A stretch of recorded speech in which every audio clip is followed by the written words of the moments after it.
Now let us go on to the garden. Um, in the garden, there was nothing planted in the Garden of Eden, or there was no beasts of the field. Now God had created all the animals, but if you notice that he talked about there was no beast to work the land. Well, he had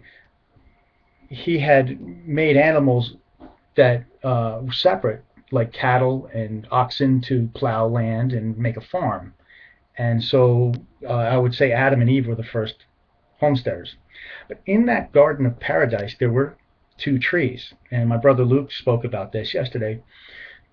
God put two trees in that garden. And you'd say that it was a tree of decision. And yes, it was a tree of decision. Okay? One tree was the tree of life.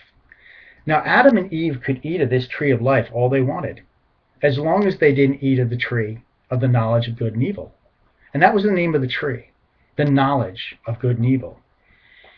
First, the conversation in the garden goes somewhat like this.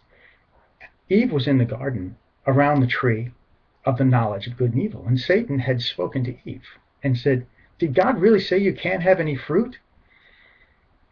Well, what a statement. You think that you're smarter than Satan.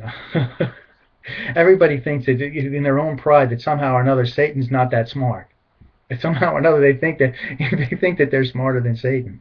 It made Eve focus not on all the fruit that she could have, but made Eve focus on what she couldn't have. And he said, "No, we can eat all the fruit we want, but we can't have that tree. We can't have that tree."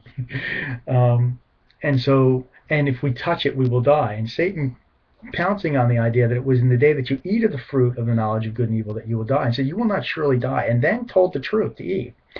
"But the day you eat of that fruit, you shall be like God, knowing good and evil." And indeed, when they ate of that fruit, God said, it was said, the conversation went, "What shall we do with them? For they're like us, knowing good and evil." Now that fruit was the fruit of the law or accountability.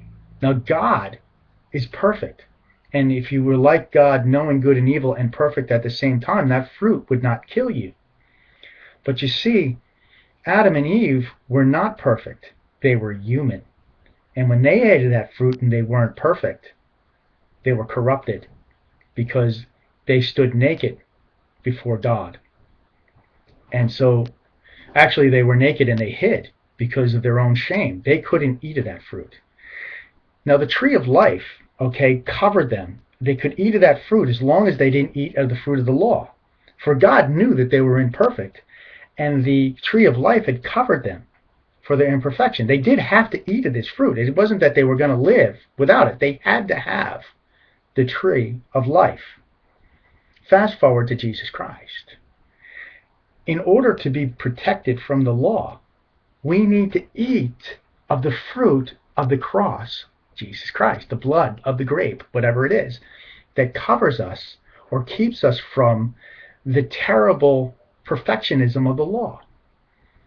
So now we have a picture of a tree that covered Adam and Eve from their own sins. They were perfect in that they probably didn't even think about anything sinful. They were in the garden naked and had no shame. They were husband and wife. There was no adultery going around. They probably didn't curse or swear or say anything. They probably didn't even know what sin really was. But when they really knew what it was, when they ate of the essence of that fruit, now they knew that they were naked. And with their nakedness being uncovered and their judgment coming on top of them, they had to be separated. They separated themselves from the tree that was protecting them from their own sin. Now, when Christians or Jews were living according to the law, they're not living according to the tree of life.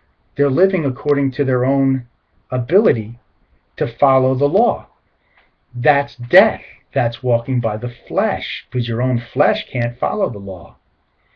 But when they walk under the grace of Jesus Christ and the law was taken away, just like the tree of life in the garden, they are back in. They are no longer. They are now protected by the blood that covers them, or the fruit of the tree of the cross, or the tree of life. So here we have a perfect picture here of what the difference is between us eating of the law and once you eat of the law, you're separated from God. So when you were separated from God, the tree of life came to you and died so that you would be covered again by grace. So now you can have eternal life again. Perfect picture. God bless.